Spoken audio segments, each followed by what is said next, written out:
السلام عليكم ورحمة الله وبركاته. أحمده ونصلي على رسوله الكريم، أما بعد. فقد قال الله تعالى في القرآن العظيم وفي الفرقان المجيد: أعوذ بالله من الشيطان الرجيم، بسم الله الرحمن الرحيم. إن يعلم الله في قلوبهم خيرا يؤتكم خيرا مما أخذ منكم ويغفر لكم. صدق الله مولانا العظيم. அளவற்ற அருளாளனும் நிகரற்ற அன்புடையோனுமாகிய எல்லாம் அல்ல அல்லாஹு தஆலாவின் திருநாமம் போற்றி துவங்குகின்றேன். சலாத்தும் சலாமும் ஈருலகத்திர பெருமான முஹம்மது முஸ்தபா அஹ்மதே முஜ்தபா ரசூலே கரீம் ஸல்லல்லாஹு அலைஹி வஸல்லம் அவர்களின் மீதும் அன்னாடு நடிச்சுவற்றை அப்படியே பின்பற்றி வாழ்ந்த உத்தம சத்திய சஹாபாக்கள், தாபீன்கள், தபா தாபீன்கள், வலிமார்கள், ஷுஹதாக்கள், சாலிஹீன்கள், நல்லோர்கள், குறிப்பாக ஜும்மா மஜ்லிஸில் அமர்ந்திருக்கக்கூடிய நம் அனைவரின் மீதும் அல்லாஹுடைய ரஹமத் என்னும் கிருபை என்றென்றும் நிலவட்டுமாக. ஆமீன். கண்ணியமிக்க அல்லாஹ்வின் அடியார்களே, மேலான பெரியார்களே, சகோதரர்களே, சகோதரிகளே, தாய்மார்களே, அல்லாஹ் சுப்ஹானஹு வ தஆலாவுடைய மாபெரும் கிருபையினால் புனிதமிக்க ரமலானுடைய மாதத்தை நாம் நெருங்கிக் கொண்டிருக்கின்றோம்.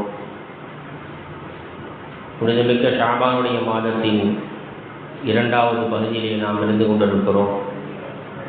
நபிகள் நாயகம் ஸல்லல்லாஹு அலைஹி வஸல்லம் அவர்கள் ஹதீஸிலே இப்படி சொல்வார்கள்: வைதா பக்கிய நிஸ்பு ஷாபான், ஷாபான் மாதத்தின் பாதி வந்துவிடுமையானால் பலா தசூமு, நீங்கள் நோன்பு வைக்காதீர்கள் என்று சொல்வார்கள்.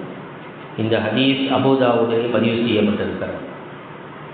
ஏனென்று சொன்னால், அடுத்து வரக்கூடிய ரமலானுடைய மாதத்தில் ஃபர்லான் நோன்பை நாம் நோற்க இருப்பதால் இப்பொழுதிலிருந்தே அந்த நோன்புக்கு உண்டான தயாரிப்பை நாம் செய்ய வேண்டும் என்ற உயர்ந்த நோக்கத்திலே 2 வாரங்கள் நாம் எந்த நோன்பும் நோற்காமல் ரமலானுக்காக நாம் தயாராக வேண்டும், அந்த ரமலானை நாம் வரவேற்க வேண்டும் என்ற ஒரு உயர்ந்த நோக்கத்திலே நபிகள் நாயகம் ஸல்லல்லாஹு அலைஹி வஸல்லம் அவர்கள் இந்த ஹதீஸை நமக்கு சொல்லியிருக்கிறார்கள்.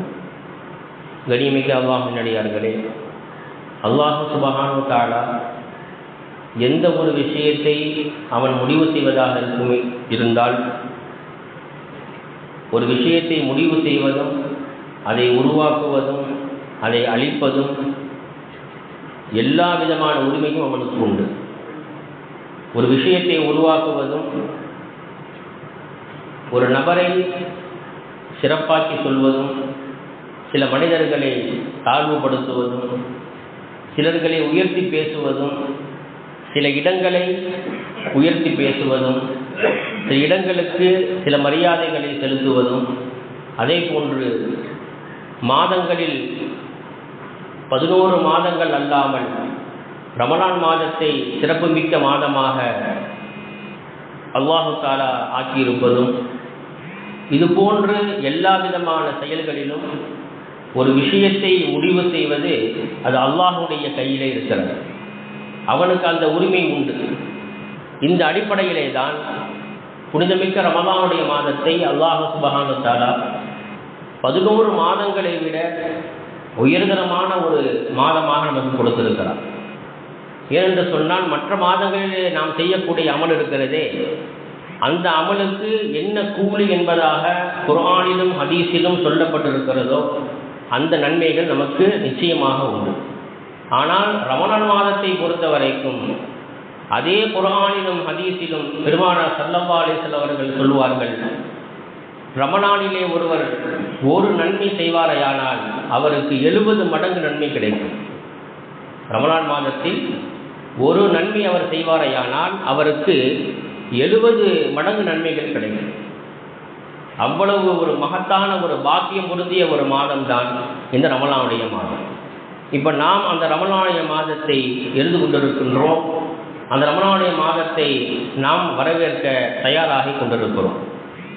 இதற்கு முன்னதாக சில விஷயங்களே, சில காரியங்களை நாம் செய்ய வேண்டியது இருக்கிறது. அல்லாஹ் சுப்ஹானஹு வ தஆலா அவன் ஒரு இடத்தை தேர்வு செய்கிறான், ஒரு நபரை தேர்வு செய்கிறான் என்று சொன்னால், அது அல்லாஹுடைய கையில் இருக்கிறது. குர்ஆனில் நிறைய வசனங்களில் வரும். இஸ்தஃபா என்ற அந்த வார்த்தையை அல்லாஹ் புழங்குவான். இஸ்தஃபா என்று சொன்னால் தேர்ந்தெடுக்குதல். நம்ம கல்விக்காக சிலரை அல்லாஹ் தேர்ந்தெடுத்திருக்கின்றான், நுபுவத்திற்காக சிலரை அல்லாஹ் தேர்ந்தெடுத்திருக்கின்றான். அதே போன்ற ஆட்சி அதிகாரங்களை கொடுப்பதற்காக அல்லாஹ் சிலரை தேர்ந்தெடுத்திருக்கின்றான். இது போன்று நிறைய காரியங்களை அல்லாஹ் என்ன செஞ்சிருக்கிறான், தேர்ந்தெடுத்திருக்கின்றான். புனிதமிக்க ரமலானுடைய மாதத்தை அல்லாஹ் சுப்ஹானஹு வ தஆலா பெருமானார் ஸல்லல்லாஹு அலைஹி வஸல்லம் அவர்களுக்கு 3 விஷயத்தில் தேர்ந்தெடுத்திருக்கின்றான். அதில் 3 விஷயத்தில் முதலாவது, குர்ஆன் இறங்கியது ரமலானுடைய மாதம். பத்ருடைய போரின் வெற்றி ரமலானுடைய மாதம். மக்கா வெற்றி கொண்டது ரமலானுடைய மாதத்தில் தான். இந்த 3 விதமான வெற்றிகளையும் பெருமானார் ஸல்லல்லாஹு அலைஹி வஸல்லம் அல்லாஹ் சுப்ஹானஹு வ தஆலா தேர்ந்தெடுத்தது இந்த ரமலானுடைய மாதத்தில். நபிகள் நாயகம் ஸல்லல்லாஹு அலைஹி வஸல்லம் அவர்களுடைய வாழ்க்கை வரலாறுகளில் அவர்கள் போர்களை வெற்றி கொண்ட நேரம், அதே போன்று அவர்களுக்கு ஏற்பட்டிருக்கக்கூடிய சங்கடங்கள், அவருடைய கவலைகள் எப்பொழுதெல்லாம் ஏற்பட்டது என்பதாக நிறைய சம்பவங்கள் ஹதீஸுகளில் இருக்கு. ஆனால் அல்லாஹ் சுப்ஹானஹு வ தஆலா இந்த 3 விஷயங்களை ரமலானுடைய மாதத்தில் அல்லாஹ் அவர்களுக்கு ஏற்படுத்தி கொடுத்தான். அப்போ அல்லாஹ் சுப்ஹானஹு வ தஆலா எந்த ஒன்றை அவன் சிறப்பித்து சொல்கிறானோ அதுவெல்லாம் அல்லாஹ்வுடைய அடையாளங்களில் உள்ளது, அல்லாஹ்வுடைய அத்தாட்சிகளில் உள்ளது. எப்பொழுது அல்லாஹ்வுடைய அடையாளங்களாகவும் அத்தாட்சிகளாகவும் ஆகிவிட்டதோ அதை கண்ணியப்படுத்துவதே நம்முடைய பொறுப்பு. யாரெல்லாம் அதை கண்ணியப்படுத்துவார்கள் என்பதை குர்ஆன் நமக்கு சொல்லும் பொழுது, வமன் யுஅல்லிம் ஷஆயிரல்லாஹ் ஃபஇன்னஹா மின் தக்வல் குலூப், அல்லாஹ்வுடைய அந்த அடிச்சுவடுகளை அடையாளங்களை யார் கண்ணியப்படுத்துகிறார் என்று சொன்னால் ஃபஇன்னஹா மின் தக்வல் குலூப், யாருடைய உள்ளத்திலே தக்வா என்று சொல்லக்கூடிய இறை அச்சம் இருக்கிறதோ அவர்கள்தான் அல்லாஹ் சுப்ஹானஹு வ தஆலா எதையெல்லாம் தன்னுடைய அத்தாட்சிகள் என்று சொல்லியிருக்கின்றானோ, எதெல்லாம் தன்னுடைய அடையாளங்கள் என்று அல்லாஹ் சொல்லியிருக்கின்றானோ அதை அவர்கள் கண்ணியப்படுத்துவார்கள் என்று அல்லாஹ் சுப்ஹானஹு வ தஆலா இந்த வசனத்திலே நமக்கு சொல்லி காட்டுகிறான். இப்போ கண்ணியமிக்க அல்லாஹ்வினுடையார்களே, அப்போ அந்த ரமலானுடைய மாதத்தை எதிர்கொள்வதற்கு முன்பதாக சில விஷயங்களை நாம் செய்ய வேண்டும். அதில் முக்கியமாக 2 விஷயங்களை நம்முடைய இமாம்கள் நமக்கு சொல்லித் தர்றாங்க. அதில் முதலாவது நீயத். நீயத்தை நம்முடைய உள்ளத்தில் அதை நாம் சரியாக ஆக்க வேண்டும். நீயத்தை நாம் என்ன செய்யணும், நாம் சரியாக ஆக்க வேண்டும். ஏன்னா நீயத்துக்கு நம்முடைய சரியத்தில் கூலி இருக்கு. ஒருத்தர் நன்மை செய்யணும் நீயத்து வச்சார், ஆனால் அந்த நன்மை செய்ய முடியலன்னு சொன்னால் அந்த நீயத்துக்கும் கூலி உண்டு. ஸல்லல்லாஹு சொல்கிறாங்க. ஒரு ஹதீஸில், திருமிதிங்கிற ஹதீஸில் என்ற கிதாபுகளில் ஒரு ஹதீஸ் பதிவு செய்யப்பட்டிருக்கு. ஹஜ்ரத் அபூ கப்ஷத்தல் அன்மாரி ரலியல்லாஹு தஆலா வந்து இந்த ஹதீஸை வந்து அறிவிக்கிறாங்க. ஒரு மனிதருக்கு அல்லாஹ் சுப்ஹானஹு வ தஆலா மார்க்க ஞானத்தையும் கொடுத்திருக்கிறார், அதே நேரத்தில் பொருளாதாரத்தையும் எல்லாம் கொடுத்திருக்கிறான். ஒரு மனிதருக்கு அல்லாஹ் மார்க்க ஞானத்தையும் கொடுத்திருக்கிறான், பொருளாதாரத்தையும் கொடுத்திருக்கிறான். அந்த மனிதர் என்ன செய்கிறாரு, அல்லாஹ் தனக்கு கொடுத்திருக்கக்கூடிய அந்த மார்க்க ஞானத்தை வைத்து அந்த பொருளாதாரத்தை சரியாக கணக்கிட்டு ஜகாத்துகளை கொடுக்கிறார், சதகாக்களை செய்கிறார், இன்னும் என்ன பல காரியங்கள் செய்ய வேண்டுமோ அவை அனைத்தையும் செய்கிறார். இவரை பற்றி ஸல்லல்லாஹு அலைஹி வஸல்லம் சொல்லும் பொழுது இவர் உயர்ந்த அந்தஸ்திலே இருக்கிறார். பி அஃதலில் மனாஸில், அந்தஸ்துகளிலேயே மிக சிறந்த அந்தஸ்தில் இவர் இருக்கிறார் என்று ஸல்லல்லாஹு அலைஹி வஸல்லம் சொல்றாங்க. இன்னொரு ஒரு மனிதர் இருக்கிறார், அவருக்கு அல்லாஹ் சுப்ஹானஹு வ தஆலா மார்க்க ஞானத்தை கொடுத்திருக்கிறார், ஆனால் பொருளாதாரத்தை அவருக்கு அல்லாஹ் சுப்ஹானஹு வ தஆலா அவருக்கு என்ன செய்யல, பொருளாதாரத்தை கொடுக்கல. ஆனால் இவர் என்ன நினைக்கிறாரு, அல்லாஹ் சுப்ஹானஹு வ தஆலா அந்த மனிதருக்கு மார்க்க ஞானங்களையும் பொருளாதாரத்தையும் அல்லாஹ் கொடுத்திருக்கின்றானே, அதே போன்று எனக்கும் அல்லாஹ் கொடுத்தால் நானும் ஜகாத் கொடுப்பேன், சதகா செய்வேன், இன்ன பிற அமல்களை அந்த பொருளாதாரத்தின் மூலமாக செய்வேன் என்று அந்த நல்ல நீயத்து வைக்கிறாரே, இவரும் முந்திய நம்ம மனிதரும் 2 நன்மையிலே சமமானவர்கள் என்று ஸல்லல்லாஹு அலைஹி வஸல்லம் சொன்னாங்க. ஏன் நீயத்துக்கு கூலி உண்டு. ஒரு நன்மையான காரியத்தை நாம் செய்கிறோம் என்று சொன்னால், உள்ளத்தில் நினைக்கிறோம்னு சொன்னால், அதை செய்ய முடியாவிட்டாலும் செய்வதற்கு முயற்சி செய்ய வேண்டும். அப்படி செய்ய முடியாமல் போகக்கூடிய அந்த நிலைமையில அல்லாஹ் என்ன செய்யலாம், அதுக்குண்டான கூலியை நிச்சயமாக கொடுக்கின்றான் என்பதை ஸல்லல்லாஹு அலைஹி வஸல்லம் அவர்கள் ஹதீஸின் மூலமாக நமக்கு சொல்லி காட்டுகிறார்கள். குர்ஆனிலே அல்லாஹ் சொல்லுவான், நீ யஅலமில்லாஹு ஃபீ குலூபிக்கும் ஹைரன், உங்களுடைய உள்ளங்களிலே அல்லாஹ் சுப்ஹானஹு வ தஆலா ஒரு நலவை அவன் அறிவானையானால், யுதிக்கும் ஹைரம் இம்மா உஹித மின்கும், அதைவிட சிறந்ததை அல்லாஹ் உங்களுக்கு கொடுக்கின்றான். மேலும் யக்ஃபிர் உங்களுடைய பாவங்களை அல்லாஹ் மன்னித்து விடுகின்றான் என்று சூரத்துல் அன்பாலிலே அல்லாஹ் சுப்ஹானஹு வ தஆலா சொல்லி காட்டுகிறான். அப்போ நம்முடைய நியத்தை நாம் சரி செய்ய வேண்டும். ரமலானுக்கு முன்பதாக, அந்த ரமலானை வரவேற்பதற்கு முன்பதாக நியத்து நம்மிடத்திலே மிகவும் அழகானதாக, அழகிய நியத்தாக இருக்க வேண்டும். இந்த நியத்து வெறும் ரமலானை வரவேற்பதற்கு முன்பதாக உள்ள நியத்து மட்டுமல்லாமல் வருடம் முழுக்க என்னுடைய நியத்து இப்படிதான் என்பதாக நியத்து வைக்கணும். வெறும் ரமலானை வரவேற்பதற்கு மட்டும் நியத்து வச்சுட்டு ரமலானை வரவேற்று விட்டு நன்மை செஞ்சுட்டு முடிச்சுட்டு போறதில்லை. ஒரு சடங்கு சம்பிரதாயமாக போயிடக்கூடாது. வாழ்நாள் முழுக்க என்னுடைய மௌத்து வரைக்கும் எல்லா விதமான நல் அமல்களையும் நான் செய்வேன் என்ற அந்த பரிபூர்ணமான ஒரு நீயத், அழகிய நீயத் நம்முடைய உள்ளத்திலே இருக்க வேண்டும் என்பதுதான் பெருமானார் ஸல்லல்லாஹு அலைஹி வஸல்லம் அவர்கள் இந்த ஹதீஸின் வாயிலாகவும் அல்லாஹ் சுப்ஹானஹு வ தஆலா இந்த ஆயத்தின் மூலமாக நமக்கு மிகவும் அழகாக சொல்லி காட்டுகிறார். இப்போ கண்ணியமிக்க அல்லாஹ் நடிகார்களே, நாம் யோசித்து பார்க்க வேண்டும். நாம் வைக்கக்கூடிய அந்த நீயத்து இருக்கிறதே, நீயத்துக்கு கூலி உண்டு. நிறைய பாடங்களில், கிதாபுகளில் ஆரம்ப பாடமே என்ன சொன்னால் நீயத்து சம்பந்தமாக தான் ஹதீஸ் வரும். புகாரி ஷரீஃப் இருக்குது. குர்ஆனுக்கு அடுத்தபடியாக இருக்கக்கூடிய ஹதீஸ் கிரந்தங்களில் முதல் கிதாப் என்ன? புகாரி ஷரீஃப் தான். அந்த புகாரி ஷரீஃபின் முதல் ஹதீஸ் என்ன தெரியுமா? நீயத்தை பற்றி தான். இன்னமல் அஅமாலு பின்னிய்யாத். நீயத்தை கொண்டு தான் என்ன இருக்கு, உங்களுடைய அமல்கள் எல்லாம் நீயத்தை கொண்டு தான். உள்ளத்தில் நீயத்து வராமல் எந்த அமல் நம்ம செய்ய முடியாது. உள்ளத்தில் தொழுகணும்னு வரணும், நான் தொழுகணும் அப்படின்னு நீ உள்ளத்தில் வரணும், வெறும் நாவளவில் இல்லை. ஏன்னு சொன்னால் ஈமானுடைய விஷயத்தில் ஸல்லல்லாஹு சொல்லுவாங்க, வெறும் நாவளவில் நீங்கள் ஈமான் கொண்டீங்கன்னு சொன்னால் அது ஈமானாக ஆகாது. நாவாலையும் மொழியணும், உள்ளத்தாலையும் ஈமான் கொள்ளணும். தஸ்தீக்கும் பில் லிசான், அதே போல் தஸ்தீக்கும் பில் கல்ப். உள்ளத்தாலையும் உறுதிமொழி அடிக்கணும். இக்ராரும் பில் லிசானி தஸ்தீக்கும் பில் கல்ப். நாவால மொழிந்து உள்ளத்தால் என்ன செய்யணும்? உண்மைப்படுத்தணும். அதுதான் உண்மையான ஈமான் என்பதாக ஸல்லல்லாஹு அலைஹி வஸல்லம் சொல்லுவாங்க. அப்போ நம்முடைய நியத்து எப்படி இருக்கணும்? வெறும் நாவளவில் மட்டும் நியத்து இருக்கக்கூடாது. அந்த உள்ளத்தில் என்ன செய்யணும்? அந்த நியத்து உள்ளத்தில் உள்ள இறங்கினாதான் ரமலானை வரவேற்று அந்த ரமலானை நம்ம என்ன செய்வோம்? நல் அமல்கள் செய்வதற்கு முயற்சி பண்ணுவோம். சில பேர் இருக்கிறாங்க, அவங்களுக்கு எல்லா மாதமும் ஒன்று தான்.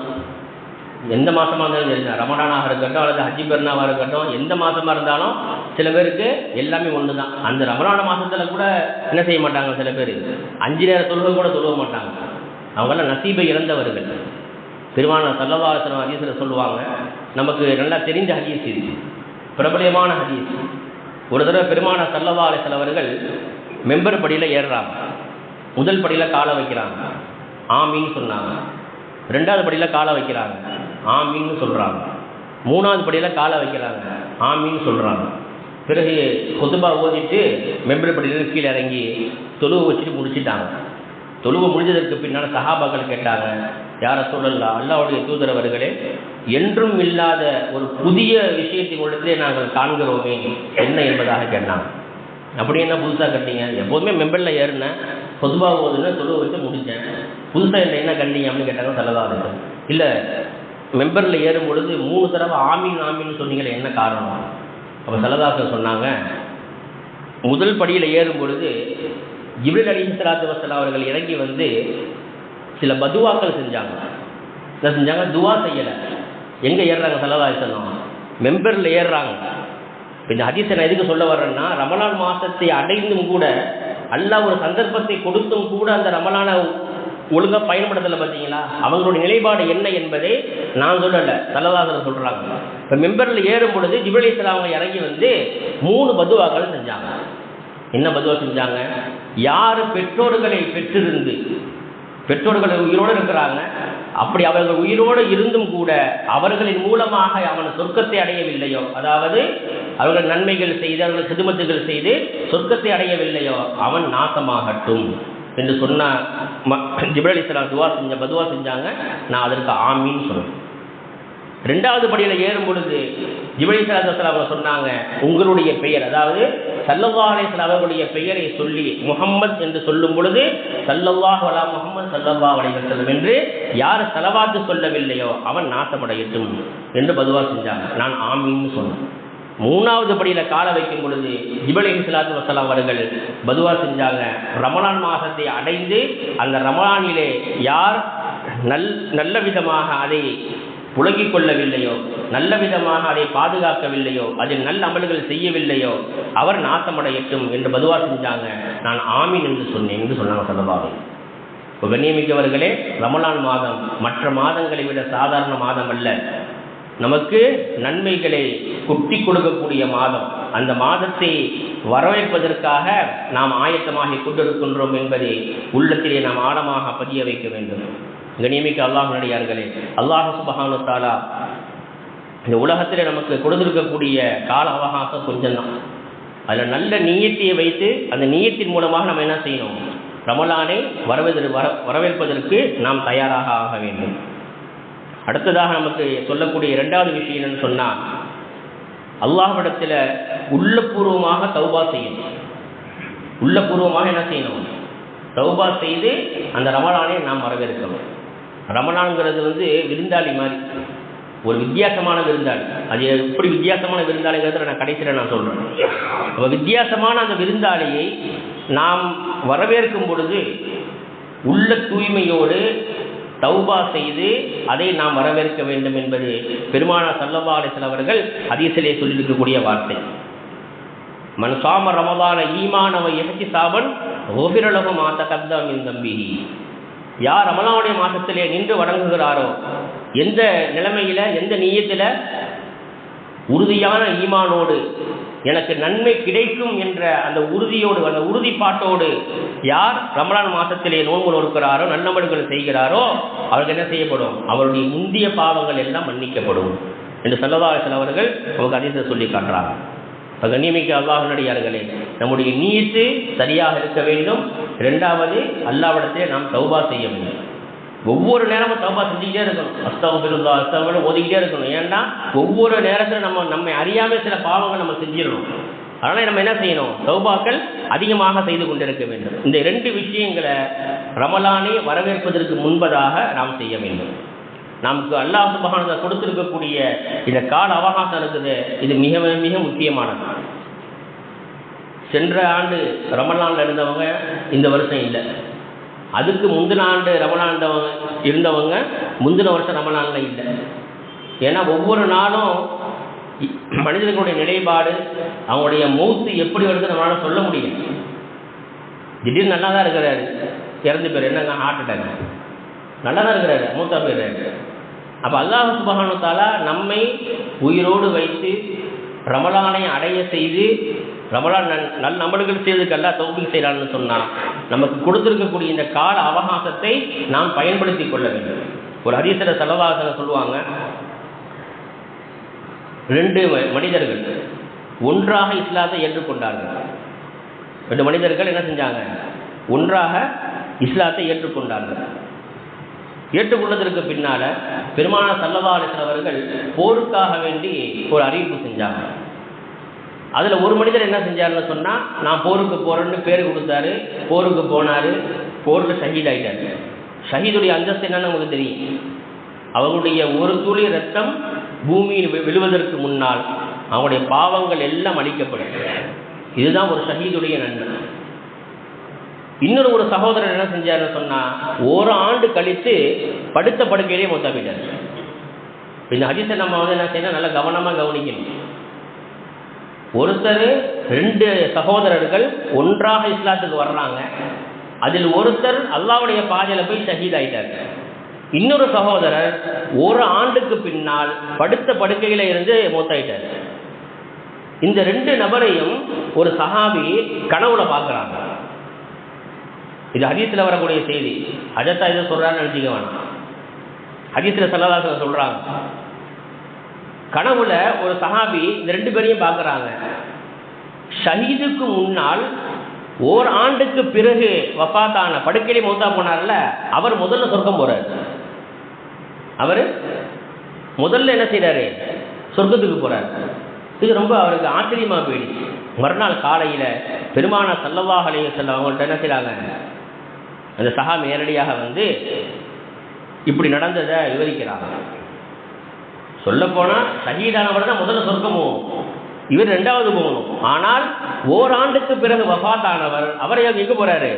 முதலாவதாக சொர்க்கம் போறாரு, என்ன காரணம் ஒன்றும் புரியலையே என்று பெருமான ஸல்லல்லாஹு அலைஹி வஸல்லம் கேட்கும் பொழுது, அப்ப ஸல்லல்லாஹு அலைஹி வஸல்லம் அந்த மனிதரை பார்த்து சொல்றாங்க, அந்த ஓராண்டு காலத்துல எத்தனை தொழுகைகள் அவர் தொழுதிருப்பார், முழுமையாக ஒரு ரமணன் அவருக்கு கிடைத்திருக்கிறது. ஸல்லல்லாஹு அலைஹி வஸல்லம் இதை குறிப்பிட்டு சொல்றாங்க. ஓராண்டு முழுக்க எத்தனையோ தொழுகைகள் தொழுதிருப்பார், பரலான தொழுகைகள், சுன்னத்து, நஃபீல், எத்தனையோ பல தொழுகைகள் தொழுதிருப்பார்.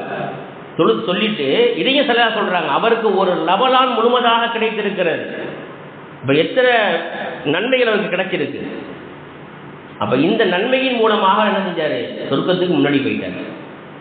அல்லாஹ் சுப்ஹானஹு வ தஆலா நமக்கு ஒரு வாய்ப்பை கொடுத்திருக்கிறார் என்று சொன்ன அந்த வாய்ப்பை நாம் பயன்படுத்திக் கொள்ள வேண்டும் என்பதுதான் இந்த ஹதீஸில் நமக்கு கிடைக்கக்கூடிய படிப்பினை. ஓராண்டு காலம் அவர் என்ன செய்ய, அல்லாஹ் சுப்ஹானஹு வ தஆலா நல் அமல்கள் செய்வதற்கு சில வாய்ப்புகள் எல்லாம் கொடுத்திருக்கிறோம். அந்த வாய்ப்புகளை நம்ம என்ன செஞ்சிடக்கூடாது, வீணாக்கிடக்கூடாது. அதை முழுமையாக நம்ம என்ன செய்யணும், நாம் பயன்படுத்த வேண்டும். இதுக்குத்தான் இந்த ரமலானுடைய மாதம் நமக்கு என்ன செய்யுது, அல்லாஹ் சுப்ஹானஹு வ தஆலா மிகவும் சிறப்பான முறை நமக்கு கொடுத்திருக்கிறார் என்பதிலே எந்த சந்தேகமும் கிடையாது. ஏதோ ரமலான் வந்துச்சு, வரவேற்றோம், ரமலான் போயிடுச்சு, ரமலான் முடிஞ்சிருச்சு, அதுக்கு பிறகு தொழுகையெல்லாம் இல்லை என்பதை நாம் என்ன செய்ய நினைச்சிடக்கூடாது. ரமலான் அப்படின்னு வரும்பொழுது அதில் சில விஷயம் நம்ம சொல்ல வேண்டியது இருக்குது. நீங்கள் சில பேர் என்ன நியத்து வச்சுருக்காங்க தெரியுமா, நோன்பு வச்சா தான் தொழுவோம், நோன்பு வச்சா தான் தொழுவோம், இப்போ நோன்பு வைக்கலைன்னா தொழுவக்கூடாது அப்படிங்கிறது அவருடைய எண்ணம். நிறைய பேர் வருவாங்க நோன்புடைய காலத்தில் பாருங்கள், பள்ளியாசல் நிரம்பி வலியும்.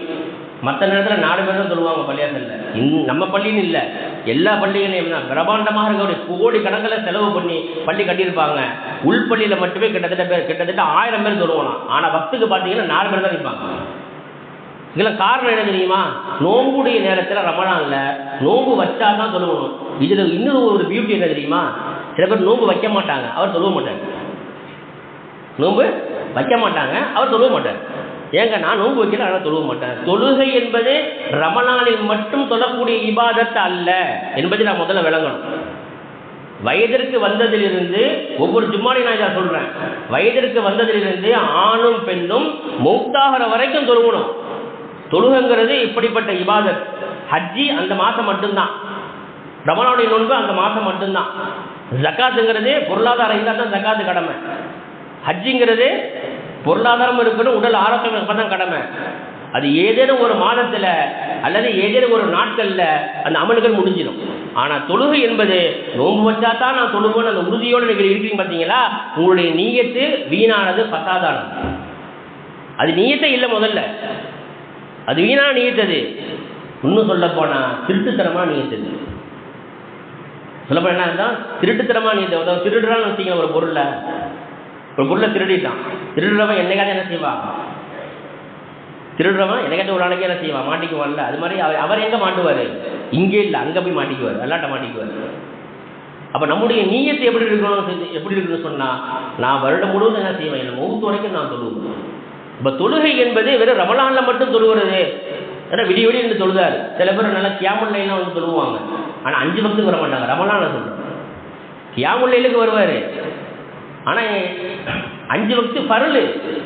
கியாமுல் லைல் தொழுவதுங்கிறது அது சுன்னத்தான தொழுகை. அது நமக்கு நபிமார்களுக்கு அது ஃபர்லு. தஹஜ்ஜுத் தொழுகிறாங்க பார்த்தீங்களா, அது நபிமார்களுக்கு ஃபர்லு. நமக்கு அல்லாஹ் என்ன செஞ்சிருக்கிறான், அதை சுன்னத்தாக கொடுத்துருக்கிறான். அது தொழுதான் நன்மை உண்டு, தொழுகலையா பாவம் இல்லை. ஆனால் ஃபர்லை பொறுத்த வரைக்கும் என்ன, தொழுகலைன்னா பாவம். அதை முதல்ல நம்ம புரியவே இல்லை, இன்னும் புரியலை, அப்படியே தான் இருக்கணும். கண்ணியமிக்கவர்களே, ரமலான் நம்மை நெருங்கி கொண்டிருக்கிறது. இப்பொழுதிலிருந்தே நாம் அந்த இபாதத்தை, தொழுகையை நம்முடைய வாழ்க்கையில் நம்ம கொண்டு வந்து வருமையானால், ரமலான் மாதத்தை அடைந்ததற்கு பின்னால் நாம் செய்யக்கூடிய இபாதத்துக்கள் அனைத்தையும் நிச்சயமாக அல்லாஹ் சுப்ஹானஹு வ தஆலா லேசாக்கி தருவான் என்பதில் எந்த சந்தேகமும் கிடையாது. இன்னும் ரமலான் மாதத்தை பற்றி ஸல்லல்லாஹு அலைஹி வஸல்லம் சொல்றாங்க, யார் ரமலான் மாதத்தில் நோன்பு வைக்கிறாங்களோ அவங்களுக்கென்றே தனி சொர்க்கம். மலக்குமார்கள் என்ன செய்வாங்க, அந்த வாசலில் நின்று அவங்களை அழைப்பாங்க, ஐயுஹஸ் ஸாயிமூன், நோன்பாளிகளே வாங்க என்பதாக கூப்பிடுவாங்க. கூப்பிட்டு ரையான் என்று சொல்லக்கூடிய அந்த சொர்க்கத்தினுடைய வாசல் நினைப்பாங்க. மலக்குமார்கள் கூப்பிட்டு இந்த சொர்க்கத்துக்குள்ளே போவோம். நோன்பு பிடித்தவர்கள் மட்டுமே போகக்கூடிய சொர்க்கம் ரையான் என்று சொல்லக்கூடிய சொர்க்கம். சில பிள்ளைங்களுக்கு ரையான்னு பேர் வச்சிருப்பாங்க, அருமையான பேர், சொர்க்கத்தினுடைய பேர். கண்ணியமிக்க நம்ம யோசிக்கணும், அமல்கள் செய்வது ஒரு பக்கம் இருந்தாலும் நம்முடைய வாழ்க்கை ஒவ்வொரு நாளும் வீணாக சென்று கொண்டிருக்கிறது. நேரங்களும் நமக்கு என்ன செய்ய வீணாக சென்று கொண்டிருக்கிறது.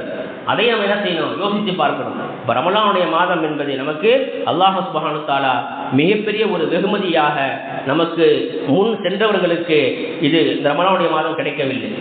எத்தனையோ பல இரவுகள், லைலத்துல் கத்ருடைய இரவு கூட சில பேருக்கு கிடைக்காம போயிடும். அந்த நேரத்தில் எங்கேயாச்சும் பிரயாணத்தில் எங்கேயாச்சும் போயிடுவாங்க.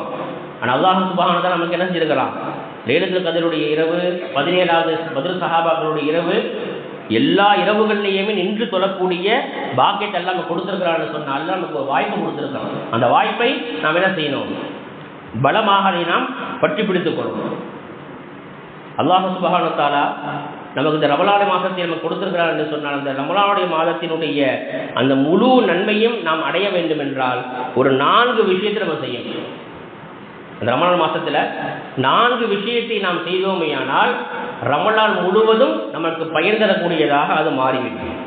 அதில் முதலாவது இமாம்கள் நமக்கு சொல்றாங்க, திலாவத்துல் குர்ஆன். குர்ஆன் என்ன செய்யணும், முழுமையாக நம்ம குர்ஆன் ஓதணும்.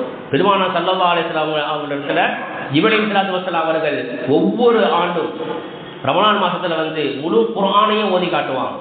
பெருமானார் ஸல்லல்லாஹு அலைஹி வஸல்லம் வஃபாத்திற்கு முன்னால் இருந்த அந்த ரமலானுடைய மாதத்தில் 2 முறை ஸல்லல்லாஹு அலைஹி வஸல்லம் அவர்களிடத்திலே ஜிப்ரீல் அலைஹிஸ்ஸலாத்து வஸ்ஸலாம் அவர்கள் 2 முறை குர்ஆனை ஓதி காட்டினார்கள் என்று ஹதீஸிலே வருகிறது. இப்போ குர்ஆன் நம்ம என்ன செய்யணும், அதிகமாக ஓதணும். குர்ஆன் ஓதுறது அப்படிங்கிறது வெறும் மௌத்தா போனவர்களுக்கு மட்டும் ஓதுறது அல்ல, நம்முடைய வாழ்க்கைக்காக வேண்டி நம்ம செய்யணும், குர்ஆனை ஓதணும். அல்லாஹ் குர்ஆனை கொடுத்திருப்பது வெறும் ஹத்தம் பாத்தியா ஓதுறதுக்கு மட்டும் கிடையாது. நம்முடைய வாழ்க்கையினுடைய மிகப்பெரிய ஒரு புத்தகம், நம்முடைய லைஃப் ஸ்டைல் எப்படி இருக்கும் அப்படிங்கிறதுக்கு அல்லாஹ் கொடுத்திருக்கக்கூடிய புத்தகம். இதை நீ படிச்சுப்பார், படித்து பார்த்துட்டு அது போல உன்னுடைய வாழ்க்கையை நீ அமைத்துக்கொள். இதான் உனக்கு லைஃப் ஸ்டைல். அந்த லைஃப் ஸ்டைல் யார்கிட்ட இருக்கு, குர்ஆன்னா எப்படி, குர்ஆன் முழுவதும் யார்கிட்ட இருந்துச்சு, பெருமானார் ஸல்லல்லாஹு அலைஹி வஸல்லம் இருந்துச்சு. அதில் என்ன இருக்குதோ அதுதான் அவங்களுடைய வாழ்க்கை. இப்போ அவங்களுடைய வாழ்க்கையை நம்ம என்ன செய்யணும், எடுத்து நம்ம நடக்கணும். இப்போ ஸல்லல்லாஹு அலைஹி வஸல்லம் அவர்கள் அந்த ரமலானுடைய மாதத்தில் என்ன செய்வாங்க, முழு குர்ஆனையும் அவர்கள் ஓதுவார்கள். குர்ஆன் ஓத தெரியலையா, என்ன சூரா தெரியுதோ அதை ஓதிக்கிட்டே இருக்கும். ஏன்னா மற்ற மாதங்களை விட ரமலான் மாதத்தில் நமக்கு என்ன நன்மைகள் அதிகமாக கிடைக்குது. எனக்கு குர்ஆன் ஓத தெரியாது, சில சூறாக்கள் தான் மனப்பாடம் இருக்குது அப்படின்னு சொன்னால் அந்த சூறாவை திரும்ப திரும்ப ஓதிக்கிட்டே இருக்கும். திரும்ப திரும்ப என்ன செய்யணும், ஒவ்வொரு தொழுகைக்கு பின்னால் ஓதிட்டு இருக்கணும், தஸ்பீஹ் செய்கிற மாதிரி ஓதிட்டு இருக்கணும். சில பேருக்கு குல்ஹுல்லாஹு அஹத், சூரத்துல் ஃபாத்திஹா, குல்ஹுல்லாஹு அஹத், இந்த 2 சூறா மட்டும் தான் தெரியும். இது வேறு எந்த சூறாவும் தெரியாது, அதுதான் மட்டும் தான் தெரியுமா, அதை மட்டும் ஓதுங்க, ஓதிக்கிட்டே இருங்க. சூரத்துல் ஃபாத்திஹாவை பற்றி ஸல்லல்லாஹு அலைஹி வஸல்லம் சொல்லும் பொழுது அனைத்து நோய்களுக்கும் நிவாரணம்னு சொன்னாங்க. சூரத்துல் ஃபாத்திஹா எல்லா ரக்காத்திலும் ஓதுறது தெரியுமா, சூரத்துல் ஃபாத்திஹா அல்ஹம்துலில்லாஹி ரப்பில் ஓதுறோம்ல, அந்த சூறாவை பற்றி ஸல்லல்லாஹு அலைஹி வஸல்லம் சொல்லும் பொழுது அனைத்து நோய்களுக்கும் இது மருந்துன்னாங்க. இப்போ அந்த சூரத்துல் ஃபாத்திஹாவை ஓதி உடம்புல தடவிக்கிட்டோம்னு சொன்னால் எந்த நோயும் நம்மளை அண்டாது. இப்போ என்ன செய்யணும், குர்ஆனுடைய திலாவத்து அதிகமாக இருக்கணும். இல்லை எந்த சூறாவுமே எனக்கு தெரியாது, என்ன செய்யுங்க, ரமலான் மாதத்தில் அதிகமாக திக்ர்கள் தஸ்பீஹ்கள் செய்யணும். இப்போ குர்ஆன் என்ன செய்ய, அது அடிக்கடி எடுத்து பார்க்கணும், தொடர்ந்து பார்க்கணும். நிறைய பள்ளியாசல்கள் என்ன செய்வாங்க, நிறைய குர்ஆன் அடுக்கி வச்சுருப்பாங்க, ஆனால் யாருமே எடுத்து ஓத மாட்டாங்க. குர்ஆன் ஏன் ஓத தெரியாது, கற்றுக்கணுங்கிற ஆர்வம் நம்மகிட்ட கிடையாது. அப்போ ரமலானுடைய மாதம் நமக்கு முழு பலன் தர வேண்டும் என்று சொன்னால் முதல் விஷயம் திலாவத்துல் குர்ஆன், குர்ஆனை அதிகமாக நாம் ஓத வேண்டும். 2வது இரவு பகலாக அதிகமாக நாம் தொழ வேண்டும். 5 நேர தொழுகைகள் அல்லாமல் என்ன செய்யணும், தராவிய தொழுகை, கியாமுல் லைல் தொழுகை, தஹஜ்ஜத், இது போன்ற எல்லா தொழுகைகளும், சுன்னத்தான தொழுகைகள், நஃபிலான தொழுகைகள், எல்லா தொழுகையும் செய்யணும். தொழுகைகளை அதிகப்படுத்தும். வெறும் பரல மட்டும் தொழுது ஓடிடக்கூடாது. முன்பின் சுன்னத்துகளை என்ன செய்யணும், நாம் நம்முடைய வாழ்க்கையில் நம்ம கொண்டு வரணும். 3வது பெருமானார் ஸல்லல்லாஹு அலைஹி வஸல்லம் அவர்களுடைய ஹதீஸின் மூலமாக நமக்கு சொல்லப்படுகிறது, பகலில் நோன்பு வைக்கணும். இப்போ நோன்பு வைக்க முடிஞ்சவங்களும் இருக்கிறாங்க, வைக்க முடியாதவங்களும் இருக்கிறாங்க. அதுக்கு தான் சட்டங்கள் இன்ஷாஅல்லாஹ் வரக்கூடிய வாரத்தில் நம்ம பார்ப்போம். அப்போ யாரெல்லாம் நோன்பு வைக்க முடியுமோ அவங்க என்ன செஞ்சிடணும், இந்த நோன்பை கண்டிப்பாக அவர்கள் வைத்து விட வேண்டும்.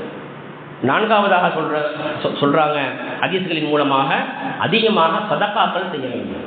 நோன்புல ஜக்காத்து கொடுப்போம், அது வேறு, அது கண்டிப்பாக கொடுத்தே ஆகணும், கண்டிப்பாக கொடுத்தே ஆகணும். சதக்கா என்பது நம்முடைய வருமானத்திற்கு ஏற்றவா பொருள் என்ன செய்யணும், சதக்காக்கள் செய்யணும். இப்போ சதக்கா செய்யறதுன்னா என்ன, சில பேர் தெரியுமா, ஒரு 100 ரூபாவா ஒரு ரூபாவா என்ன செய்வாங்க, சில்லறை மாற்றி வச்சுக்கிறது. முசாபர் வருவாங்க நோம்பு காலத்தில் வந்தால் அவனுக்கு 1 ரூபா கொடுக்குறது. இது சதக்காவா? இது சதக்காவும் கேட்குறது. இன்னைக்கு யாசகம் கேட்குறாங்கல்ல, அதனால் இந்த விஷயம் தானே நான் சொல்கிறேன். யாசகம் கேட்குறவங்க காசு கொடுங்கன்னு கேட்குறது இல்லை. எப்படி கேட்குறாங்க தெரியுமா?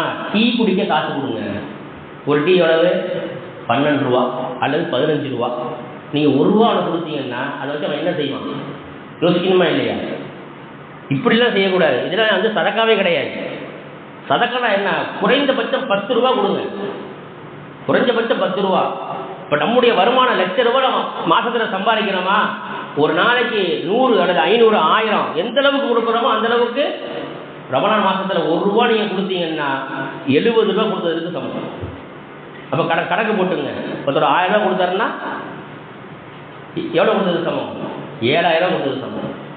அப்போ எவ்வளோ அதிகமாக சதக்காக்களை நாம் கொடுக்கின்றோமோ அந்த அளவுக்கு நமக்கு என்ன செய்ய நன்மைகள் அதிகமாக கிடைக்கும். அப்படி சில்லறையாக என்ன செய்யக்கூடாது, சில்லறையா கொடுக்கக்கூடாது. அப்போ இந்த 4 விஷயத்தை நாம் ரமலான் மாதத்திலே நாம் செய்வோமையானால் அந்த ரமலானை முழுமையாக அடைந்து அந்த ரமலானிலே இருக்கக்கூடிய முழு நன்மையை பெறுவதற்குண்டான தௌஃபீக்கு நமக்கு கிடைக்கும் என்பதில் எந்த சந்தேகம் இல்லை. ஆகவே அல்லாஹ் சுப்ஹானஹு வ தஆலா இந்த ரமலானை ஒரு வித்தியாசமான ஒரு விருந்தாளியாக நமக்கு கொடுத்திருக்கின்றான். வித்தியாசம் என்றால்னா என்ன? நம்முடைய வீட்டிற்கு வாசலிலே ரமலான் நிற்கிறது, பள்ளி வாசலிலே ரமலான் நிற்கிறது. ஒரு நம்மளுடைய வீட்டுக்கு விருந்தாளி வர்றாங்கன்னு சொன்னால் நம்மளுடைய வீடு எப்படி இருக்கும்? நம்ம வீட்டுக்கு விருந்தாளி வர்றாங்கன்னு சொன்னால் விருந்தாளி வர்றா எப்படிப்பட்டவர் வர்றாரோ அதுக்கு தகுந்த மாதிரி இருக்கும் வீடு. சாதாரண மனுஷன் வந்தாருன்னா அதுக்கு தகுந்த மாதிரி இருக்கும். ஒரு விஐபி வர்றாரு வீட்டுக்கு 3 நாள் தங்க வர்றாருன்னா வீடு எப்படி இருக்கும்? அது அப்படி வை, இது எப்படி வை, நல்ல ட்ரெஸ் போடுங்க, அப்படி இருங்க, இப்படி இருங்க, இப்படி சமைப்பீங்க, இப்படி சமைங்க, அவருக்கு இதான் பிடிக்கும், இது பிடிக்காது, இப்படி சொல்லுவோமா இல்லையா? இதே போன்றுதான் ஒரு வித்தியாசமான விருந்தாளி இந்த ரமலானுடைய மாதம். இந்த நம்முடைய விருந்தாளி வந்துட்டு என்ன செய்வாங்க, சலாம் சொல்லிட்டு போயிடுவாங்க. ஆனால் ரமலான் என்று சொல்லக்கூடிய இந்த வித்தியாசமான விருந்தாளி எப்படி தெரியுமா? ரொம்ப வித்தியாசமானவங்க. வந்துட்டு போகும் பொழுது நம்மளுடைய எல்லா பாவத்தையும் எடுத்துகிட்டு போயிடுவாங்க. நன்மையை பூரா கொடுத்துவிட்டு இந்த விருந்தாளி என்ன செய்வார்? எல்லா பாவத்தையும் அவர் கொண்டு போயிடுவார். அப்படிப்பட்ட ஒரு வித்தியாசமான ஒரு விருந்தாளியான ரமலான் மாதத்தை கொடுப்பதற்கு அல்லாஹ் தயாராக இருக்கின்றான். அதை பெற்று ரமலான் மாதத்திலே நல் அமல்கள் செய்து குறிப்பாக அதிகமாக குர்ஆன் ஷரீஃபை நாம் ஓத வேண்டும். மேலும் சுன்னத்தான தொழுகைகள் அதிகமாக நாம் தொழ வேண்டும். அல்லாஹ் சுப்ஹானஹு வ தஆலா நமக்கு ரமலானை அடைந்து அதில் நல் அமல்கள் செய்யக்கூடிய உயர்ந்த பாக்கியத்தை நமக்கும் நமது குடும்பத்தாருக்கும் நமது பெற்றோருக்கும் உலகத்திலே வாழக்கூடிய கோடான கோடி முஸ்லிமான ஆண்கள் பெண்கள் அனைவருக்கும் அல்லாஹ் தந்தல் புரிவானாக. வாஹிரு தஅவானா அல்ஹம்துலில்லாஹி ரப்பில் ஆலமீன். அஸ்ஸலாமு அலைக்கும் வரஹ்மத்துல்லாஹி தஆலா வபரகாத்துஹு.